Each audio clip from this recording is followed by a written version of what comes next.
4 jours après l'arrestation de l'ex-prince Andrew, l'ex-ministre et ambassadeur britannique Peter Mandelson a été arrêté aujourd'hui, amené au poste de police pour être interrogé dans le cadre d'une enquête sur des soupçons de transfert d'informations sensibles à Jeffrey Epstein. Marie Billon est journaliste correspondante à Londres. On la rejoint sur place. Bonsoir à vous. Bonsoir. Racontez-nous comment s'est passée l'arrestation. Est-ce qu'il est toujours interrogé au moment où on se parle? D'après mes informations, oui, Peter Mandelson est toujours dans un poste de police de Londres. En fait, il a été arrêté cet après-midi. Ce sont des officiers de police en habit civil avec 3 voitures de policiers non banalisées qui sont allés à son domicile dans le quartier de Camden, dans le nord de Londres, pour l'arrêter. On a vu qu'il a été amené par les policiers à l'extérieur de sa maison et mis dans une des 3 voitures. Il n'était pas menotté.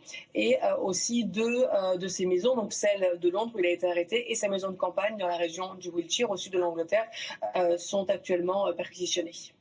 On parle ici aussi, alors qu'on voit des images de ce que vous nous décriviez, de manquements dans l'exercice de fonctions officielles.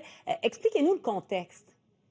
Oui, voilà, faute professionnelle dans l'exercice de fonctions publiques. En fait, ce dont Peter Mandelson est soupçonné, pour l'instant il n'est pas encore formellement accusé, c'est d'avoir transmis des informations ministérielles, donc sous le sceau du secret ministériel, à Jeffrey Epstein, alors que Peter Mandelson donc était secrétaire d'État au commerce. C'était entre 2008 et 2010 dans le gouvernement de Gordon Brown.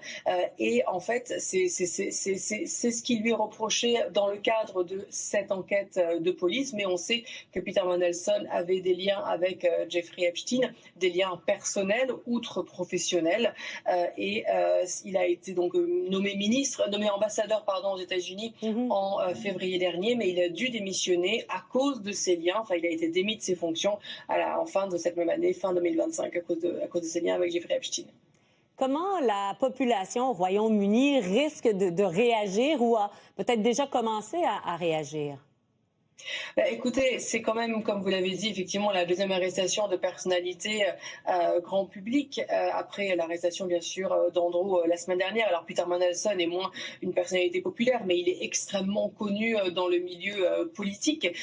Donc, c'est quand même quelque chose d'important. C'est rare de voir un politique arrêté. Et puis, évidemment, on se pose la question de la répercussion que ça peut avoir sur Keir Starmer, puisqu'on a appris le 4 février dernier, quand il a avoué qu'il était au courant que Peter Mandelson avait conservé des liens avec Jeffrey Epstein après sa condamnation et son passage en prison. Keir Starmer le savait en nommant Peter Mandelson ambassadeur aux États-Unis.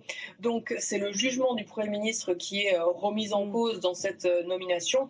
Donc potentiellement, est-ce que cela peut lui faire du mal? On sait qu'il y a des élections, alors c'est une élection anticipée pour un siège au Parlement ce jeudi, et le parti majoritaire risque de ne pas en sortir vainqueur, on va dire.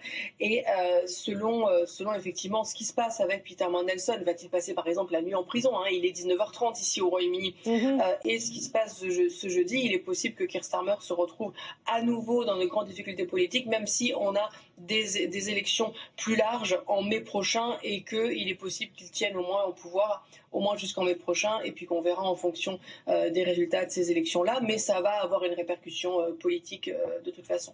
Le gouvernement de Keir Starmer s'est engagé à publier, corrigez-moi si je me trompe, les documents liés à la nomination, à la révocation également de M. Mandelson comme ambassadeur.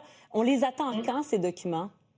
Début mars, c'est ce que a annoncé le gouvernement aujourd'hui. En fait, on savait que donc le gouvernement avait accepté de publier ces documents, mais avec l'astérix, on va dire, pour tout ce qui était question de sécurité nationale, ces documents pourraient ne pas être publiés. Finalement, le compromis qui a été trouvé, c'est que ce soit une commission parlementaire chargée de la défense de l'État qui va avoir pour un premier regard, ou qui a d'ailleurs en ce moment, puisque c'est la rentrée parlementaire aujourd'hui après des courtes vacances parlementaires, qui a accès à ces documents en premier pour regarder ce qui est publiable ou ce qu'il vaudrait mieux ne pas être mis au grand public. Et donc, a priori, leur travail de première relecture sera terminé pour une publication début mars. Marie Billon, en direct de Londres. Merci beaucoup d'avoir été avec nous. Au revoir. Merci à vous. Au revoir.